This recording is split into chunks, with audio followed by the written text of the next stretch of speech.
할렐루야. 수요일에 오신 모든 분들을 환영합니다. 이 시간 먼저 사도신경으로 우리의 신앙을 고백하겠습니다.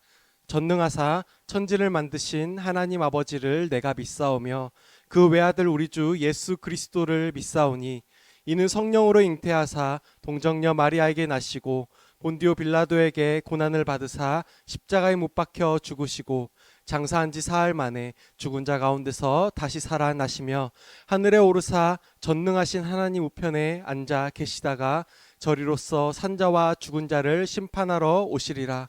성령을 믿사오며 거룩한 공회와 성도가 서로 교통하는 것과 죄를 사하여 주시는 것과 몸이 다시 사는 것과 영원히 사는 것을 믿사옵나이다. 아멘. 네, 우리 이 시간 함께 정말로 찬양하실 때 우리를 붙드시는 그 주님의 크신 팔을 우리가 의지하면서 그 마음으로 같이 찬양하기 원합니다.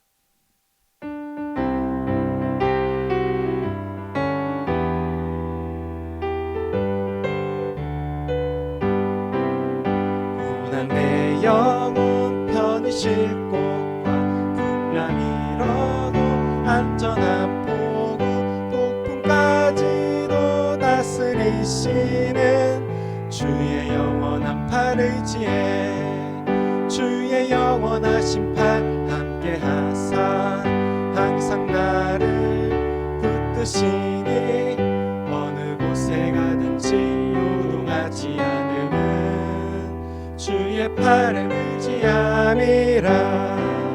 세상 친구들 나를 버려도 예수 늘 함께 동행함으로 주의 은혜가 충만하리니 주의 영원한 팔 의지해 주의 영원하신 팔 함께 하사 항상 나를 붙드시니 어느 곳에 가든지 요동하지 않음은 주의 팔을 의지함이라. 나의 믿음이 연약해져도 미리 예비한 힘을 주시며 위태할 때도 안보하시는 주의 영원한 팔 의지해 주의 영원하신 팔 함께 하사 항상 나를 붙드시니 어느 곳에 가든지 요동하지 않음은 주의 팔을 의지함이라.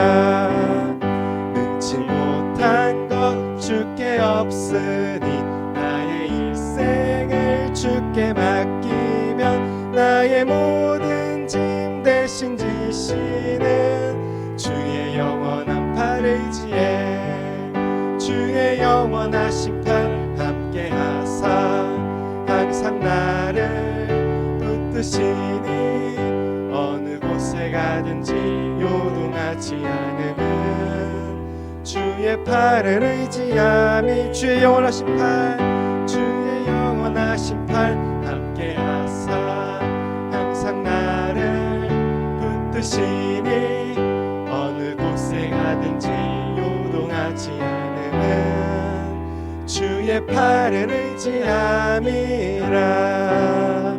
아멘. 우리에게 힘 주시는 그 주님을 소망하시면서 계속해서 우리 그 힘으로 사랑과 섬김의 삶을 살아가기를 원한다고 그 고백을 담아서 계속해서 찬양하겠습니다.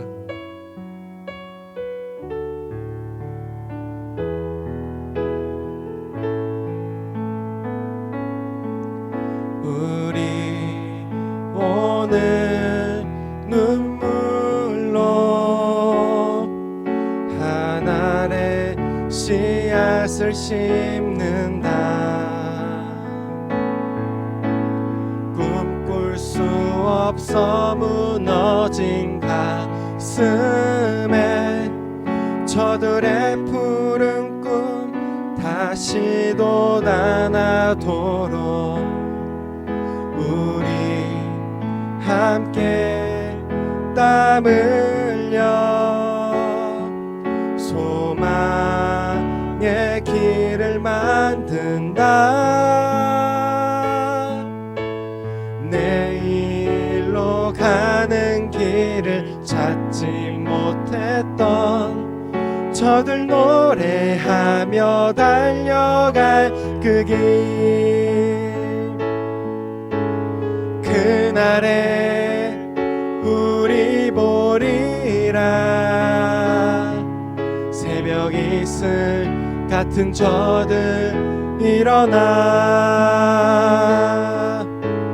뜨거운 가슴 사랑의 손으로 이 땅 치유하며 행진할 때, 오래 황폐하였던 이 땅 어디서나 순결한 꽃들 피어나고 푸른 의의 나무가 가득한 세상, 우리 함께 보리라. 그날에 우리 보리라. 그날에 우리 보리라. 새벽 이슬 같은 저들 일어나,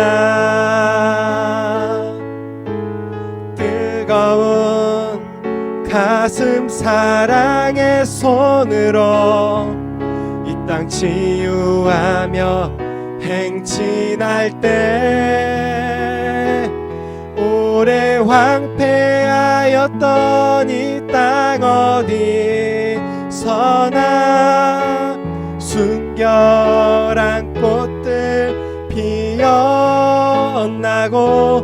푸른 의의 나무가 가득한 세상, 우리 함께 보리라. 하늘의 문을 여소서, 하늘의 문을 여소서. 이곳을 주목하소서. 주를 향한 노래가 꺼지지 않으니, 하늘을 열고 보소서. 이곳에 임재하소서.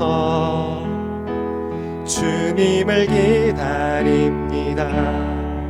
기도의 향기가 하늘에 닿으니, 주여 임재하여 주소서. 이곳에 오셔서 이곳에 앉으소서. 이곳에서 드리는 예배를 받으소서.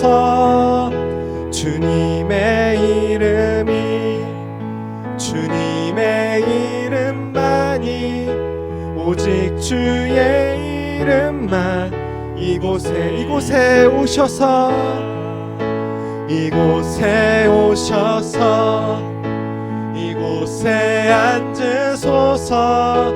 이곳에서 드리는 예배를 받으소서.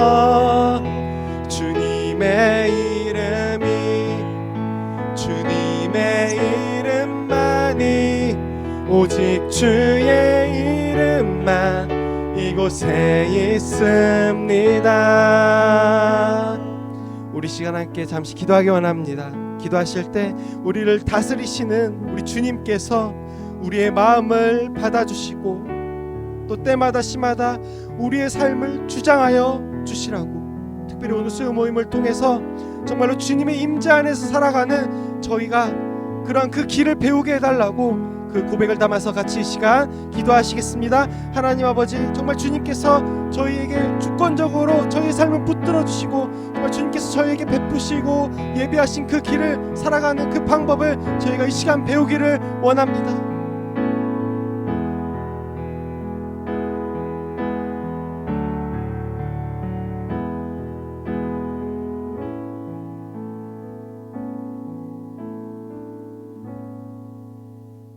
하나님 감사합니다. 오늘 이 저녁에도 저희를 불러주셔서 이렇게 하나님 전에 모여서 함께 말씀 보고 기도하고 찬양할 수 있게 허락해 주시면 감사드립니다. 오늘 이 시간 하나님께서 정말 이 시간 우리 각 사람의 심령을 붙잡아 주셔서 온전히 하나님을 만나는 시간들 되게 도와주시고 하나님 앞에 서서 하나님의 영광과 하나님의 존귀와 또 하나님이 주시는 은혜를 풍성히 누릴 수 있는 그런 시간들 될 수 있도록 하나님 붙잡아 주시옵소서. 계속해서 야고보서에 대해서 배우게 됩니다. 야고보 말씀을 통해서 우리에게 주시고자 하는 하나님의 음성을 정말 하나님의 마음을 배우고 익힐 수 있는 시간들 되게 도와주시고 또 정말 우리가 하나님 앞에서 거룩하고 흠이 없고 빛으로서 살아갈 수 있는 그런 귀한 또 깨달음을 얻고 도전할 수 있는 시간들 될 수 있도록 하나님 붙잡아 주시옵소서. 아버지 마칠 때까지 주께서 함께할 줄 믿사오며 모든 말씀 예수님의 이름으로 기도드립니다. 아멘. 오늘은 오카노 목사님 다락방 교재 야고보서죠. 14과 길이 참으라 라는 제목을 가지고 야고보서 5장 5절부터 12절까지 말씀을 좀 살펴봤으면 좋겠습니다. 마음의 문을 열매를 같이 한번 읽어볼까요? 같이 읽도록 하겠습니다. 세상은 왜 이렇게 요지경일까? 의롭고 경건하게 살려고 하는 자는 압제와 고통을 당하기 쉽고 그 대신 하나님을 무시하고 제멋대로 사는 자들은 형통한 경우가 너무나 많으니 말이다. 전쟁은 끝났지만 질서가 잡히지 않은 피점령국처럼 이 세상 도처에는 하나님의 법이 제대로 서지 못하고 있는 것을 본다. 이런 환경 속에서 성도는 자주 부당한 대우를 받으며 억울한 말을 듣게 된다. 이럴 경우 성도가 어떻게 대처해야 하는지 이 시간 함께 살펴보자. 네, 오늘은 무엇을 배우게 될까요? 오늘은 이 땅에서 우리가 어떻게 살아야 될지에 대해 좀 살펴보게 될 거예요. 특별히 오늘 보면 이렇게 되어 있죠. 의롭고 경건하게 살려고 하는 자는 압제와 고통을 당하기 쉽다. 우리는 예수를 믿고 또 믿음을 가지고 또 정직히 기도하고 하나님 앞에 선하게 살려고 노력하다 보면 만사가 형통할 거라고 생각하기 쉬워요. 근데 그렇지가 않습니다. 이 땅을 살다 보면 우리는 부득이하게 좀 고난과 역경을 만날 때도 있고 부득이한 압제와 또 억압을 경험할 때도 있어요. 그렇다면 왜 그렇게 될까요? 그 이유는 아직 이 땅엔 뭐가 존재하기 때문이에요? 악이 존재하기 때문이에요. 아직 이 세상에 악은 완전히 종식된 게 아닙니다.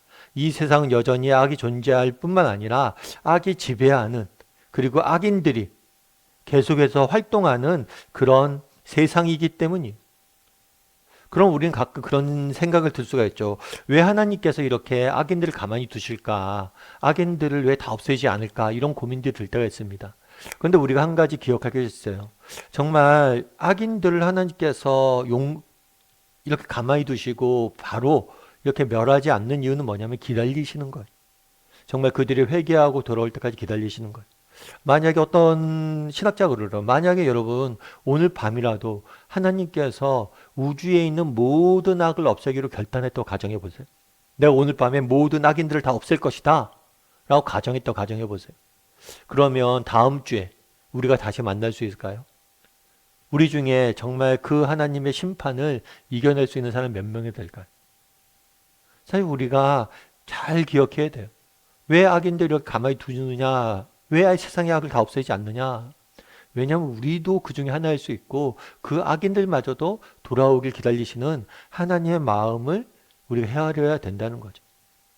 그런데 아무튼 우리가 이 땅을 살다 보면 이 세상에 여전히 악하고 악인들이 많기 때문에 우리가 예수님을 믿고 정직히 살려다 보면 부득이하게 압제와 고통, 억압과 역경을 당할 때가 있어요.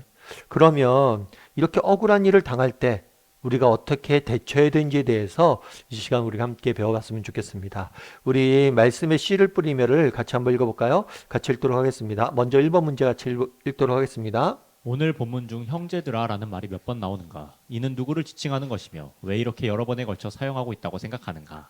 본문에 보면 우리 본문이 오늘 다 읽진 않았지만 7절에 이렇게 돼 있어요. 형제들아, 그러므로 형제들아 주께서 9절에는 뭐라고 됐죠? 형제들아 서로 원망하지 말자. 10절에는 형제들아 주의 이름으로 말한, 또 12절에는 내 형제들아 이렇게 이야기하고 있어요.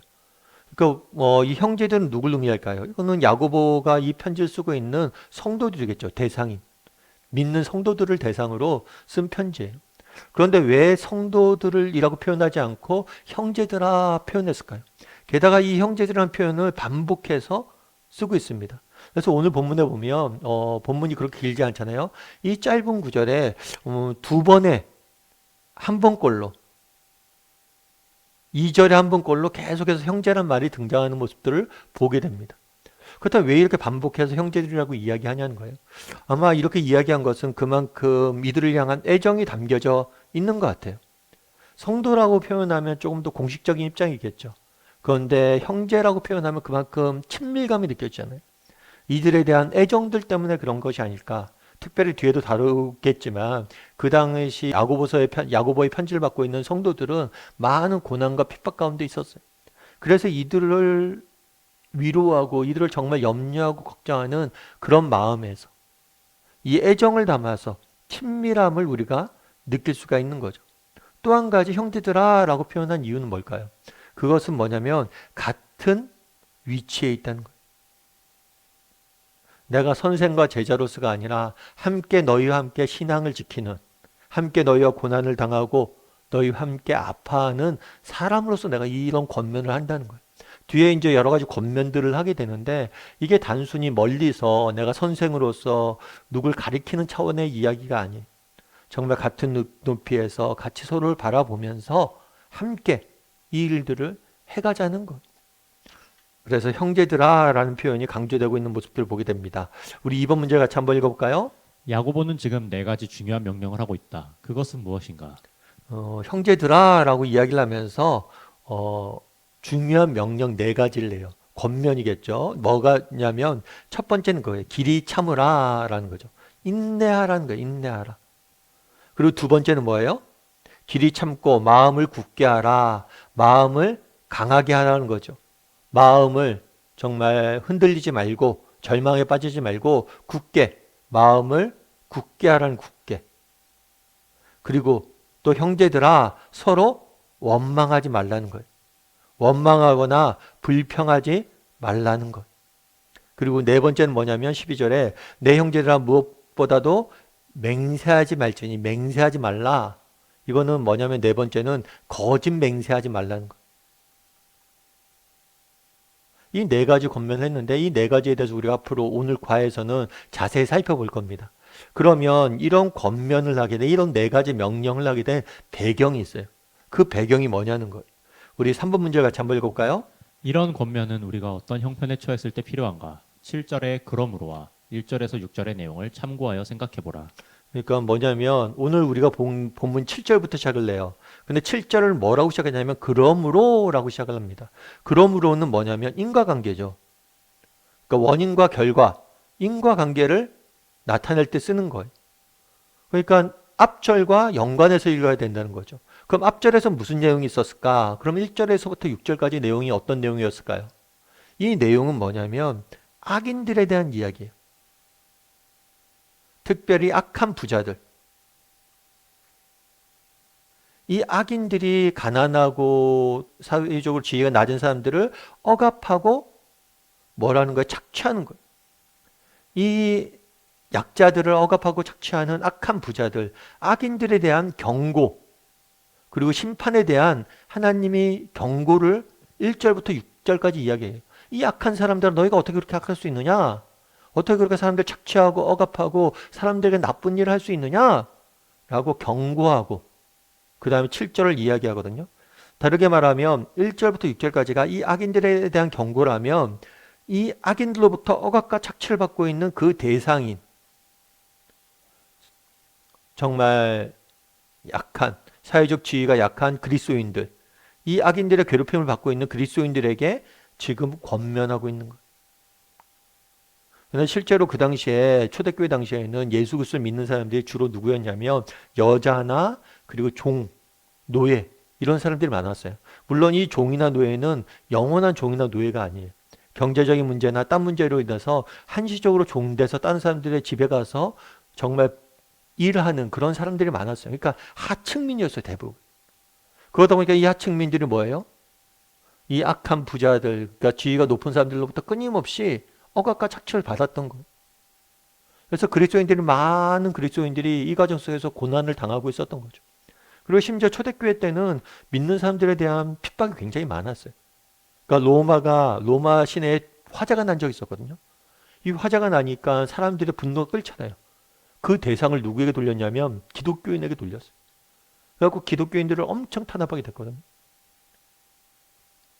그리고 막 기독교인들에서 온갖 음해를 하고 온갖 거짓 소문들 퍼뜨리고 너무나 많은 핍박이 있었어. 그런 핍박과 어려움을 당하고 있었기 때문에 그들에 대해서 권면하는 거죠. 이런 핍박과 어려움들이 있을 때 어떻게 해야 되는지. 우리 4번 문제 같이 한번 읽어볼까요? 당신은 당신보다 힘이 강한 자나 재력을 가진 자로부터 부당한 대우를 받아본 일이 있는가? 직장이나 거래처 그리고 이웃 사이에서 경험한 일이 있다면 이야기해보라. 네. 여러분 이런 부당한 대우를 받아본 적이 있는지 한번 이야기를 나눠봤으면 좋겠어요. 사실 이런 경우들이 많죠.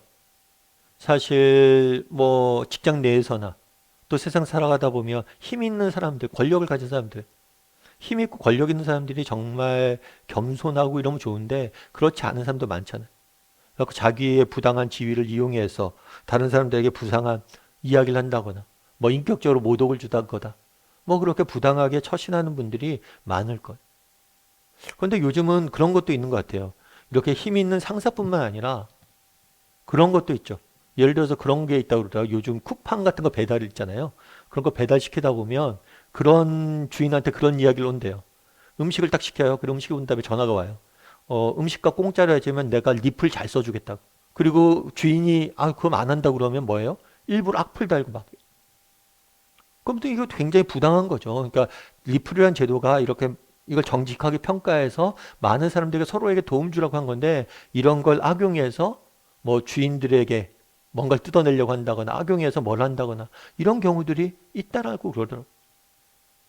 그리고 요즘은 뭐 그런 경우들도 많죠. 지난번 작년에 문제가 됐던 게 사실 저희 때는 선생님들이 조금 뭐라고 그럴까? 약간 저희 가끔 그런 생각을 해요. 그러니까 과거에는 저희 때는 선생님들이 굉장히 뭐 매도 많이 들고 또 되게 많이 우린 맞고 자랐죠.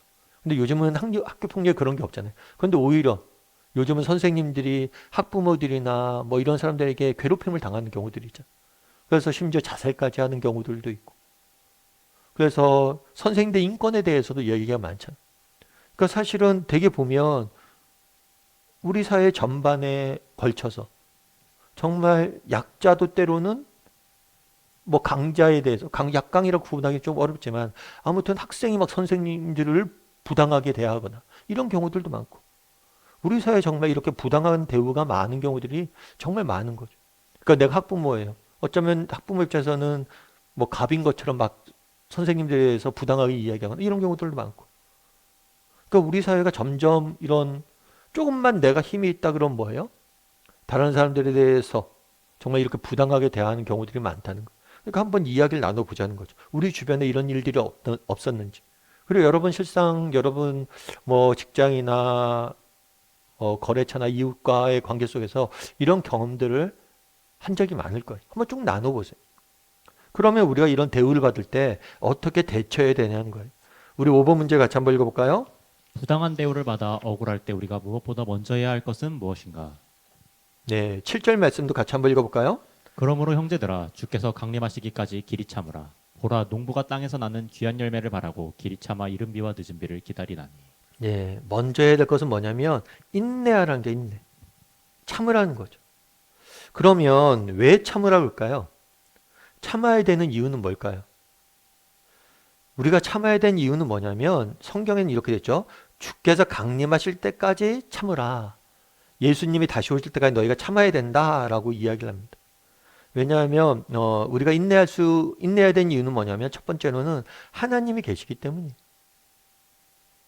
하나님께서 정말 이 모든 일의 주권자 되신 하나님께서 모든 일을 뭐 할 거예요? 바로 잡아 주실 거예요.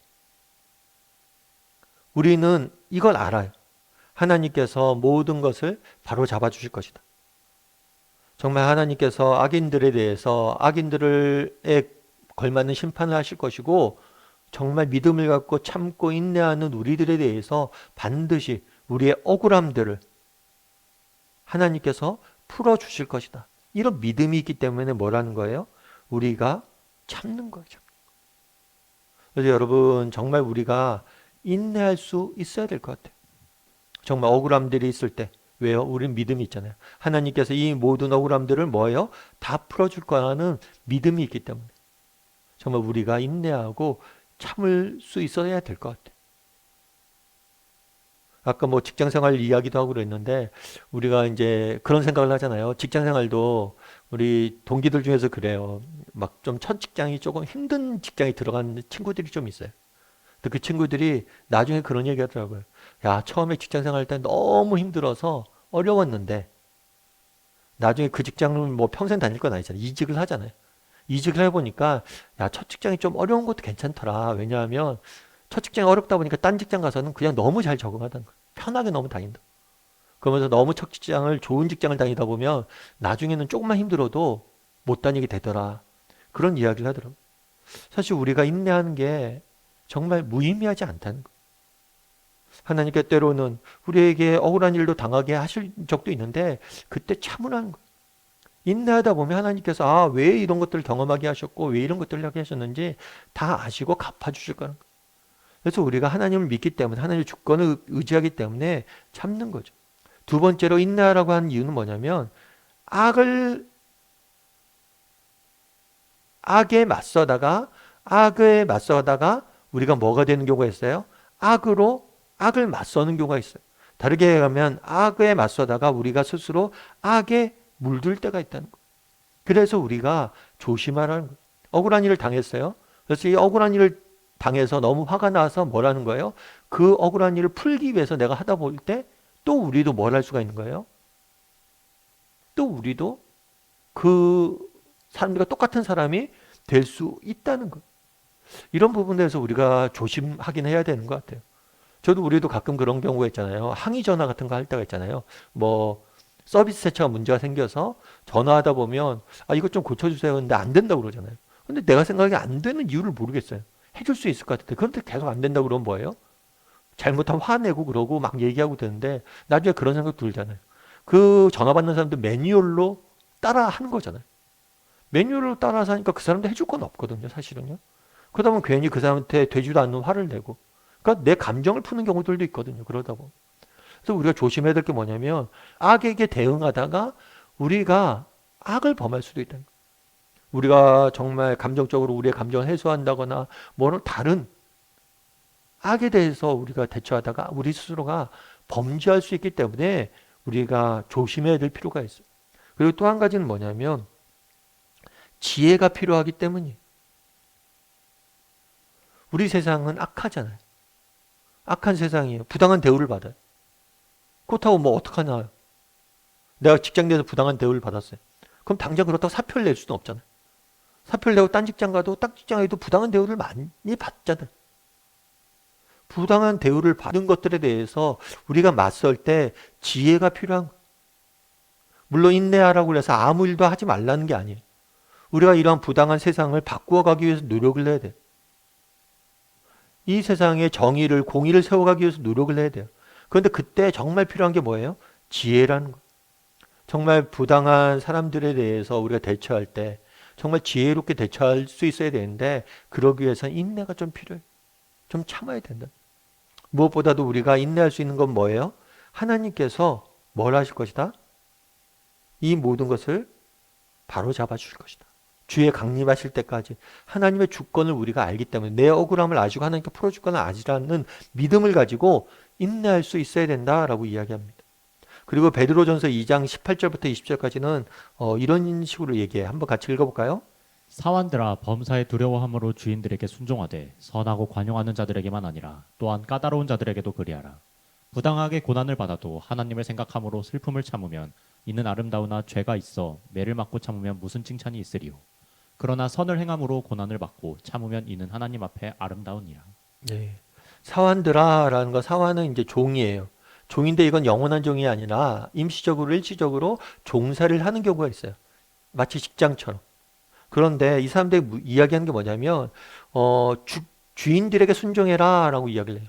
근데 우리가 섬기는 사람들 중에는 악한 사람도 있고 선한 사람도 있어요. 그런데 이 사람이 나한테 잘해줘요? 그럼 나도 잘해줘요. 선을 선으로 대하고 악을 악으로 대한다면 너희가 그 사람과 차이가 뭐가 있냐는 거예요. 악한 주인한테도 뭐예요? 너희가 여전히 동일하게 악한 주인이나 선한 주인이나 동일하게 너희가 선으로 대할 때 이때 칭찬이 있고 이럴 때 상급이 있다는 거예요. 여러분 그렇죠. 부당한 대우를 받아요. 부당한 대우를 하는 그런 악인이 있어요. 그 사람한테 우리가 악하게 대하는 건 세상 사람들 누구나 한다는 거예요. 맞서고 욕하고 그런 건 누구나 한다는 거예요. 근데 그리스도인으로서 너희가 어떻게 그들을 맞이하는 게 지혜로운지, 그리고 하나님 앞에 칭찬받을 만한 것이 무엇인지 돌아보라는 거예요. 그래서 악도 뭘로 갚을 수 있는, 선으로 갚을 수 있는 사람이 되면 더 하나님이 주시는 칭찬이 크지 않겠냐라고 이야기하는 거죠. 그래서 첫 번째 권면하는 건 뭐냐면 인내예요, 인내. 이 부분에서 제가 말씀드렸는데 여러분들이 한번 다락방에 나눠보세요. 왜 인내해야 되는지, 왜 성경은 길이 참으라고 이야기하는지 한번 여러분이 나눠보세요. 정말 왜 인내해야 된다고 생각하는지, 왜 길이 참으라고 이야기하는지. 물론 그러다 그럴 수도 있겠죠. 그런데 나는 인내하는 건 아닌 것 같아요. 그래도 괜찮아요.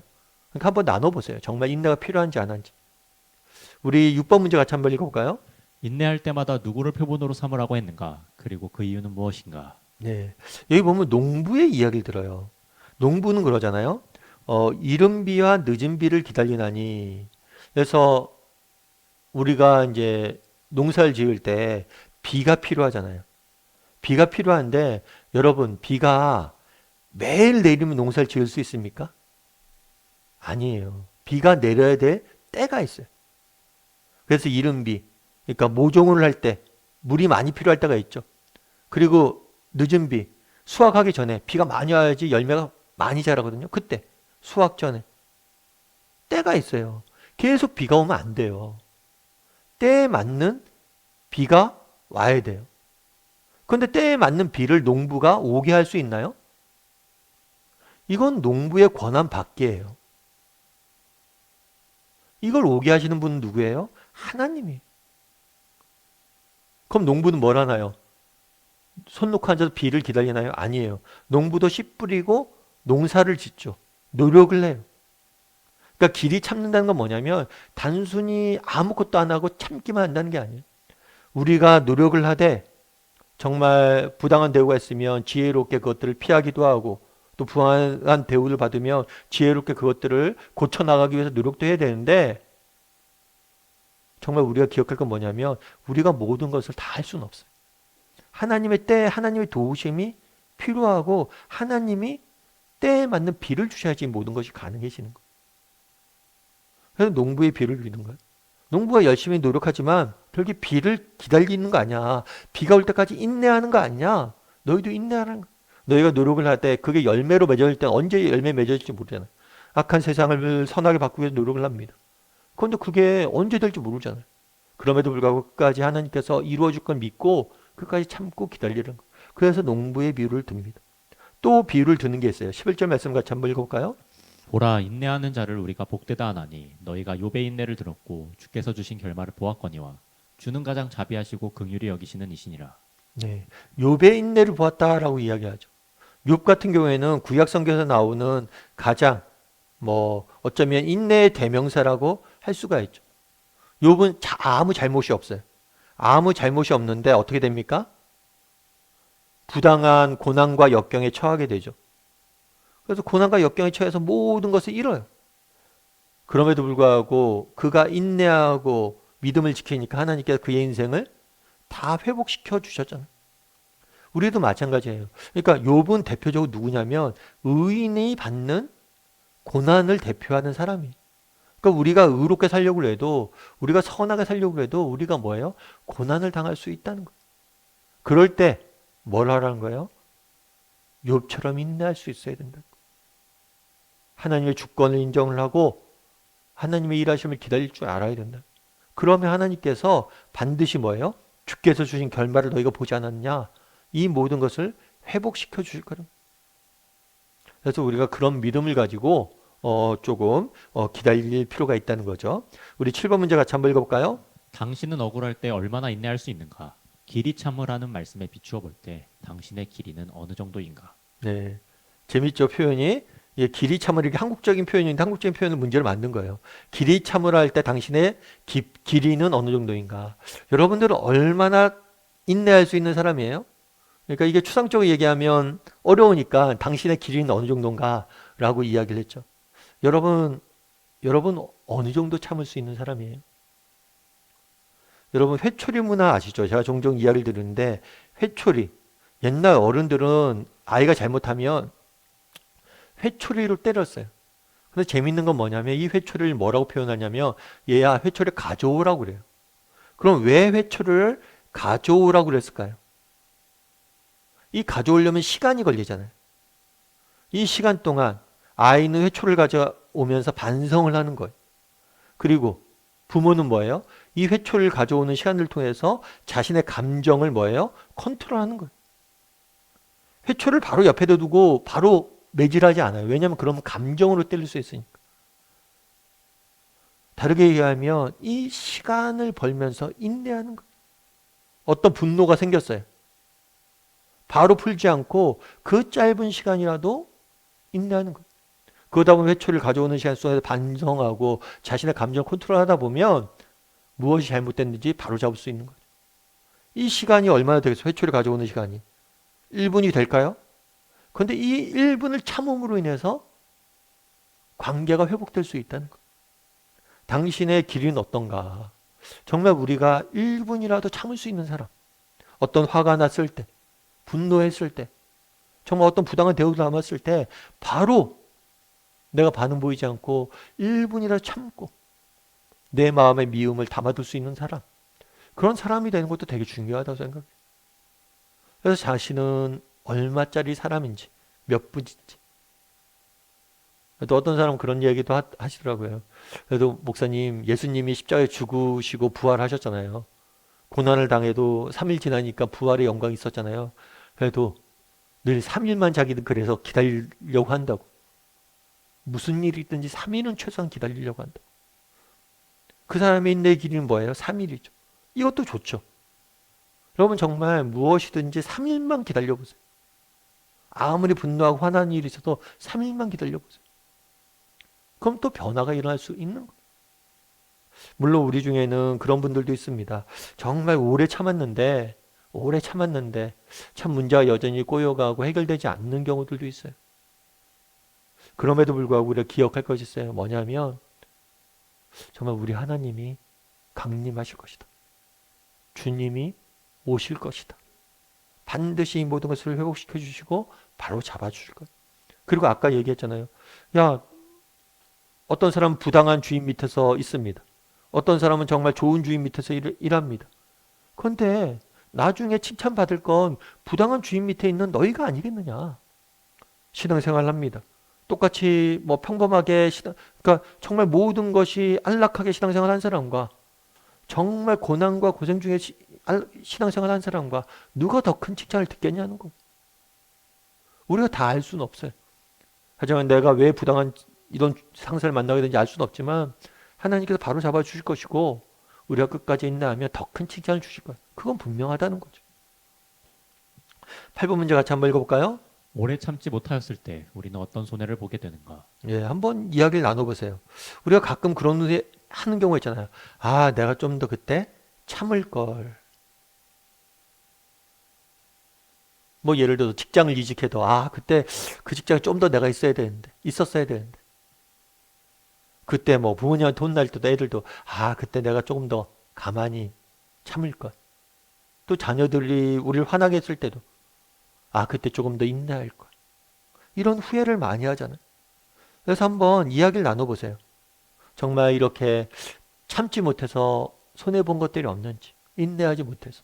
그래서 참 인내, 이걸 좀 많이 배웠으면 좋겠어요. 저도 이제 제가 이제 어렸을 땐 저도 이제 저희 어머님이 경상도 사람이고 저도 이제 어렸을 때 경상도 부산에 있어서 저도 한 성격 했던 사람입니다. 그래서 늘 뭐예요? 화를 좀 잘 냈던 것 같아요. 예전에는. 물론 지금은 그렇죠. 근데 그래서 되게 후회를 많이 했어요. 아, 내가 좀 더 참고 그럴 걸. 그래서 저희 이제 가족이나 뭐 이렇게 사람들과 대할 때. 그래서 여러분들도 정말 이런 부분들 누군가의 화를 내면 결국 그러잖아요. 결국 이런 화를 내고 그러면 서로 감정에 상처가 있잖아요.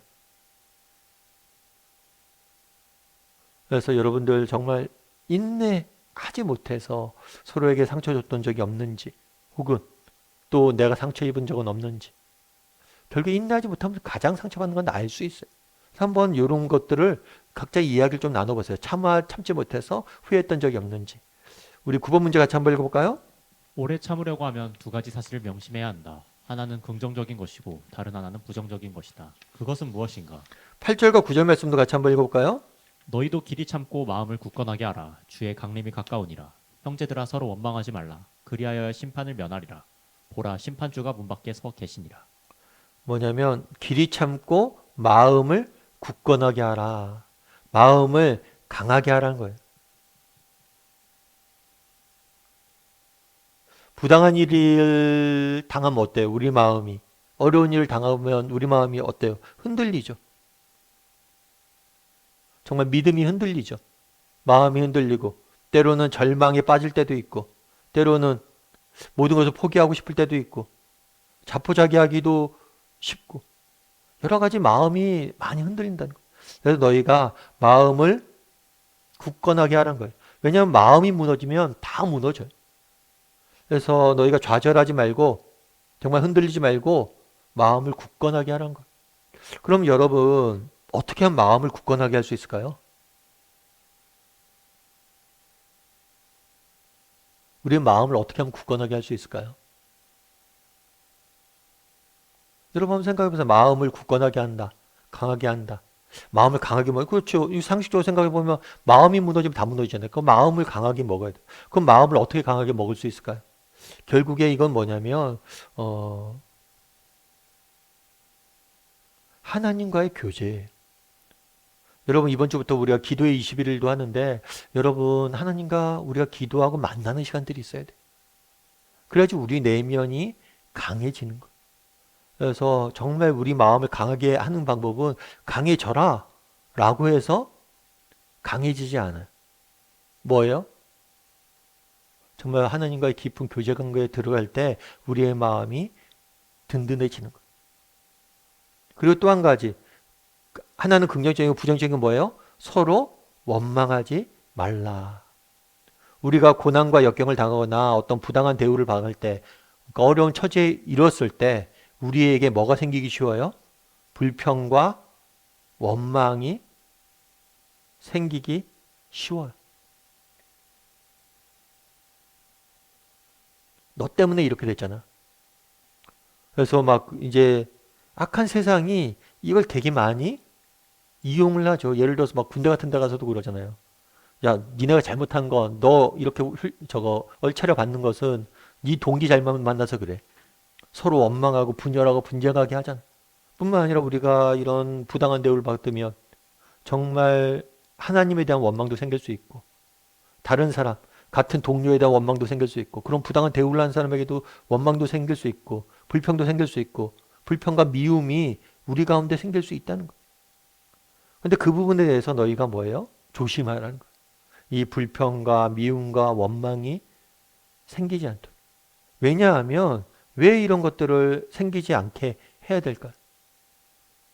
결국에 이런 것들이 생기면 더 큰 이제 관계가 파괴가 되잖아요. 그러니까 내가 어떤 부당한 대우를 받았어요. 이것도 너무 힘든데 관계가 맞춰도 다 파괴가 되는 거예요. 그래서 우리가 이 두 가지를 조심해야 된다는 거예요. 그러면 이 두 가지를 어떻게 이렇게 할 수 있을까요? 그러면서 우리가 또 한 가지 본문에서 볼 수 있는 건 뭐냐면 너희는 참고 마음을 굳건하게 하라. 주의 강림이 가까우시니라. 그리하여야 주님의 심판을 면하리라. 보라 주님이 문 밖에 서 있느니라. 이 불평과 불만을 우리에게 없앨 수 있는 방법, 그 다음에 마음을 굳건하게 하는 방법, 앞서 얘기했던 마음을 굳건하게 하는 방법은 하나님과의 교제예요. 하나님을 만나야 돼. 뿐만 아니라 하나님을 바라볼 수 있어야 돼요. 계속해서 지속해서 뭘 이야기하냐면 주님이 가까웠다, 문 밖에 서 있다. 그러니까 하나님이 이 모든 것을 바로 잡아줄 거라는 그 사실을 믿고 그걸 확신했을 때 우리는 뭐예요? 정말 마음이 강해지는 거예요. 어떤 목사님이 이것들을 어떤 비유로 들냐면 이런 비유를 들었다고. 운동장에 있어요. 운동장에 있는데 불량배들이 나타났어요. 불량배들이 나타나서 자기를 괴롭혀요. 그런데 저기서 멀리서 저기서 보니까 운동장 끝에서 나의 모습을 보고 선생님이 오는 거예요. 그럼 여러분 어때요? 불량배들이 있지만 나에게 뭐 경찰이나 선생님이 다가오고 있으면 어때요? 마음이 편안해지죠. 왜요? 이제 곧 해방되니까. 누가 날 괴롭혀요. 그런데 그 뒤에 경찰이 서 있어요. 가까이 오고 있어요. 그럼 뭐예요? 내 마음 평안을 얻죠. 마음이 담대해지는 거죠. 그런 것처럼 정말 우리 주님 멀지 않고 가까이 있다는 거. 문 앞에 있다는 거. 그러니까 고난과 우리에게 역경이 있어요.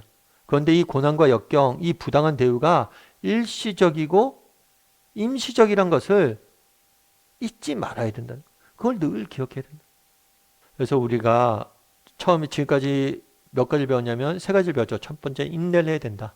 두 번째는 마음이 흔들지 않게 강하게 해야 된다. 그리고 세 번째는 서로 원망하지 말아야 된다. 이렇게 이야기를 하죠. 이거 실제로 여러분도 한번 생각해 보세요. 정말 이런 경우도 있을 때 우리 마음에 미움과 불평, 원만이 쌓인 적은 없는지. 우리 히브리서 11장 13절 똑같아요. 그 후에 자기 원수들을 자기 발등상에 되게 하실 때까지 기다리시다니. 자기 원수들을 자기 발등상이 되게 하신다. 이건 뭐냐면 심판하실 거란 거. 그러니까 하나님이 다 바로잡아 줄 거란 것을 바라보라는 거죠. 우리 10번 문제를 같이 한번 읽어볼까요? 부당한 대우를 받기 쉬운 형편일수록 우리의 언행은 더욱 정직하고 과장이 없어야 한다고 권면하고 있다. 12절을 가지고 이것을 설명하라. 한번 12절도 읽어볼까요?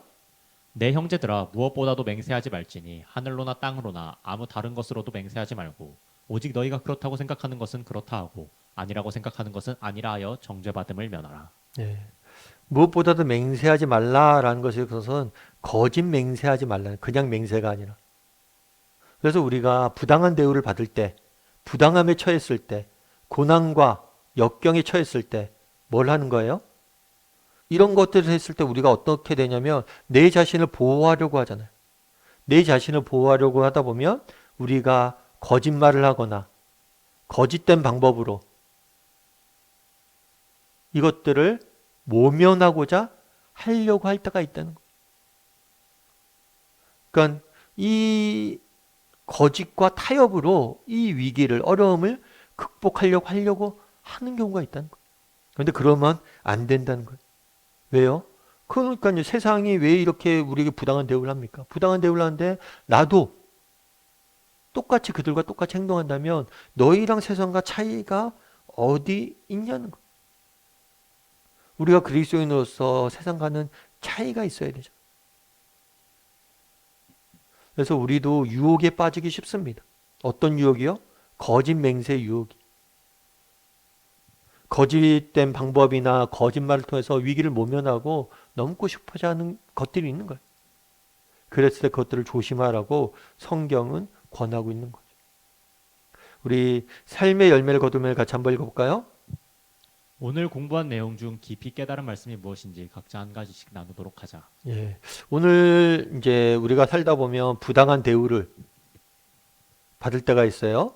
그러니까 우리가 악한 세상에 살기 때문에 이때 우리가 어떻게 되냐에 대해서 다뤘죠. 첫 번째 뭐라고요? 인내하라고 그랬어요. 두 번째 마음을 지키라. 세 번째 서로 불평하지 마라. 네 번째 뭐예요? 거짓 맹세하지 마라. 이 네 가지 요소에 대해서 배웠는데 이 네 가지 요소 중에서 정말 여러분 한번 쭉 나눠보세요. 정말 왜 인내해야 되는지, 왜 마음을 굳건하게 하는 게 중요한지, 어떻게 하면 마음을 굳건하게 할 수 있는지, 또 왜 서로에게 불평하지 않는 게 중요한지, 어떻게 우리가 안 할 수 있는지, 또 거짓 맹세, 왜 거짓 맹세하면 안 되는지, 또 어떻게 하면 이것들 거짓 맹세 안 할 수 있는지 쭉 나눴는데 이 중에 특별히 와닿았던 거나 그런 것들이 무엇인 좀 이야기를 나누고 이번 다락방을 좀 했으면 좋겠습니다. 그래서 여러분들이 오늘 다락방은 굉장히 실질적인 이야기죠. 삶 가운데 우리가 많이 경험한 그런 경험들 가운데 우리가 어떻게 하는 것이 지혜로운 방법인지, 이 네 가지 외에도 여러분들이 정말 세상 속에 살아가면서 어떻게 이런 부당하고 악한 것들을 이겨낼 수 있을지에 대해서 서로의 지혜를 좀 나누고 서로 위로하고 권면하고 함께 기도하는 그런 시간들 가지면 좋을 것 같습니다. 우리 이 시간 함께 조금 오늘 말씀 기억하면서 같이 좀 기도하고 마무리했으면 좋겠는데요. 기도하실 때 오늘 말씀 기억하면서 함께 기도했으면 좋겠습니다. 이 땅을 살다 보니 이 세상은 여전히 악합니다. 여전히 악인들이 창궐하고 있습니다. 그리고 내 안에도 악이 있습니다. 오늘 부당한 대우에 대해서 이야기했지만 나 역시도 부당한 대우를 할 수 있는 사람이. 우리는 왜냐하면 우리가 악하기 때문이에요. 그래서 이 시간 먼저 우리 내면에 있는 악을 바라보게 해달라고 기도했으면 좋겠습니다. 나는 혹시라도 다른 누군가에게 부당한 대우를 하고 있지 않은지, 다른 누군가를 억압하고 정말 억누르고 있지는 않은지, 우리가 정말 이렇게 오늘 배운 이 악인의 모습은 내가 아닌지 돌아보고 정말 우리 자신을 먼저 돌아보고 반성할 수 있도록 기도해 주시고, 또 기도하실 때 정말 이렇게 부당한 대우를 받을 때 우리가 어떻게 살아야 되는지, 하나님 정말 말씀대로 한번 제가 인내해 보겠습니다. 말씀대로 마음이 흔들리지 않고 내가 굳건히 잡아보겠습니다. 말씀대로 정말 원망과 불평을 하지 않겠습니다. 말씀대로 거짓된 방법으로 이것들 위기를 모면하려고 하지 않겠습니다. 이렇게 결심을 하고 한번 노력해 보세요. 그럼 언젠가 우리 주님이 칭찬해 주실 거예요. 그런 믿음을 가지고 한번 도전해보는 삶을 사는 그리스도인이 되게 해달라고 이 시간 오늘 말씀 기억하면서 함께 한 목소리로 같이 기도하도록 하겠습니다. 같이 기도하시겠습니다. 사랑하신 하나님 아버지, 감사합니다.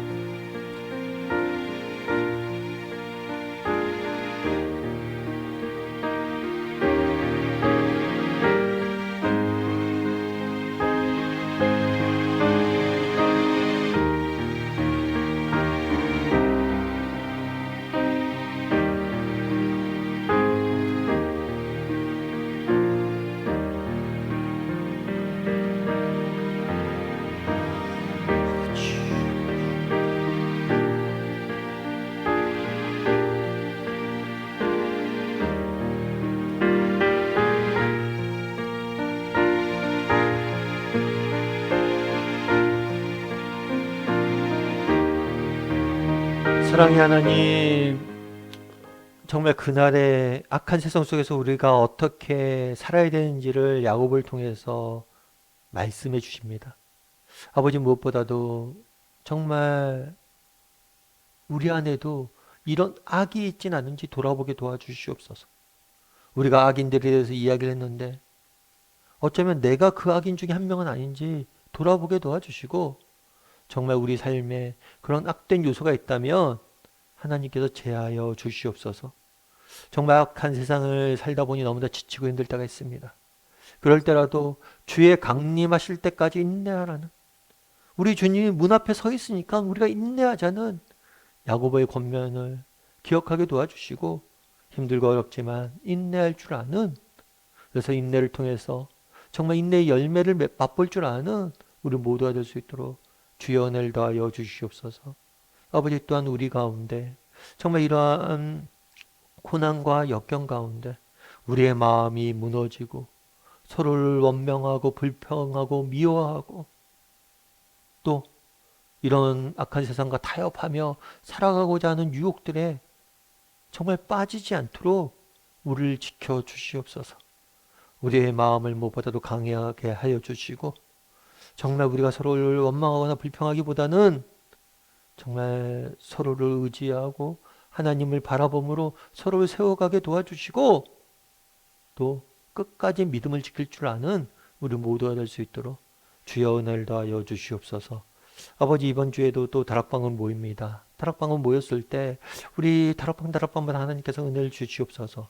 그래서 정말 세상 힘들고 어렵고 이 고난과 역경 가운데 힘들게 신앙생활하는 서로에게 위로도 주고 권면도 주고 서로를 위해서 기도할 수 있는 그런 복된 다락방 될 수 있도록 하나님께서 은혜로 더하여 주시옵소서. 하나님께서 이번 주에도 함께할 줄 믿사오며 모든 말씀 예수님의 이름으로 기도드립니다. 아멘. 주기도문을 마치겠습니다. 하늘에 계신 우리 아버지여, 이름이 거룩히 여김을 받으시오며 나라의 마옵시며 뜻이 하늘에서 이루어진 것 같이 땅에서도 이루어지이다. 오늘날 우리에게 일용할 양식을 주옵시고 우리가 우리에게 죄를 사하여 준 것 같이 우리의 죄를 사하여 주옵시고 우리를 시험에 들게 하지 마옵시고 다만 하에서 구하옵소서. 대개 나라 원세 영광이 아버지께 영원히 싸움나이다. 아멘.